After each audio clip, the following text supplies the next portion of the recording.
আসসালামু আলাইকুম। আমি শারমিন আক্তার, শারমিন ফাতিহা চ্যানেলে আপনাদেরকে আরও একবার জানাই স্বাগতম।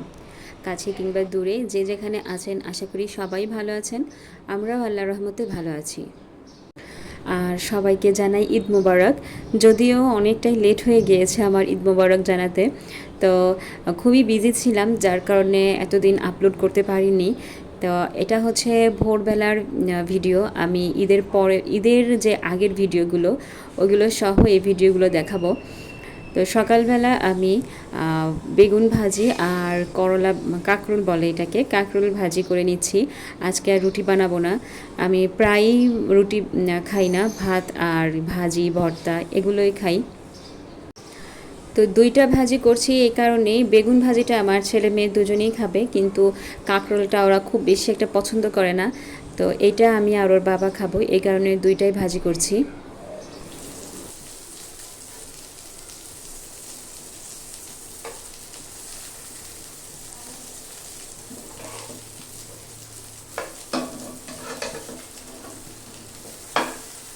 তো হালকা তেলে আমি এই বেগুন আর কাঁকরোল ভেজে নিব।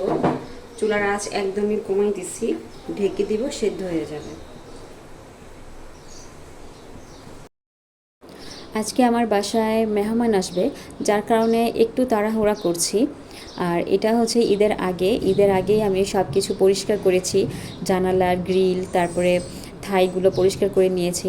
ঘরটা বেশ এলোমেলোই ছিল, কেননা ঈদের দিন যেহেতু আমার বাসায় কেউ কোনো মেহমানই আসবে না, এই কারণে অতটা তাড়াহুড়া করিনি, আস্তে আস্তেই গুছিয়েছিলাম। এর সাথে ফ্রিজটাও গুছিয়ে মানে পরিষ্কার করে রেখেছিলাম। ঈদের দিন কিন্তু কেউ কারো বাসায় আসে না, ঈদের পর দিন থেকেই আসা যাওয়া হয়, বেড়াতে যাওয়া হয়। তো বিশেষ করে কোরবানি ঈদটায় তো আমরা ঈদের পরের দিন গিয়েছিলাম আমার বাবার বাসায়।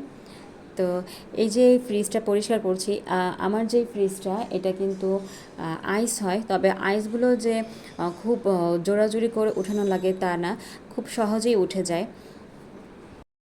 আর তাছাড়া আমার খুবই বদ অভ্যাস আছে যে আমি সব কিছুই গুছাইতেই থাকি, সেটা কোনো ওকেশন হোক আর ওকেশন না হোক। আমার গুছানো খুব বাজে একটা স্বভাব। এখন এটাকে অনেকে রোগ বলে।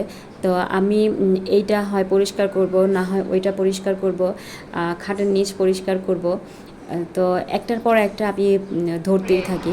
যাই হোক, আর নবাবী সেমাইটা আমি ঈদের দিন রাতে করে ফেলেছিলাম, সরি ঈদের আগের দিন রাতে। আমার মেয়ে খুব করে বলতেছিল যে আম্মু নবাবী সেমাই রান্না করো, রোজার ঈদেও বলেছিল, তখন গ্রামের বাড়িতে ঈদ করা হয়েছিল, যার কারণে আমি রান্না করতে পারিনি নবাবী সেমাইটা। তো এই যে আজকে আমার বাসায় মেহমান আসবে, আমার আলহামদুলিল্লাহ সব কিছু গুছানো শেষ। এখন শুধু রান্না বান্না করব। আগে থেকেই কিন্তু গুছিয়ে রাখলে কোনো সমস্যাই হয় না। আর দেখা গেল যে একদিনেই যদি আপনি ঘর গুছাতে যান তাহলে অনেকটাই বিপদে পড়া লাগে। তো আজকে এই পর্যন্তই। পরবর্তী ভিডিও দেখার অপেক্ষায় থাকবেন। আল্লাহ হাফেজ, আসসালামু আলাইকুম।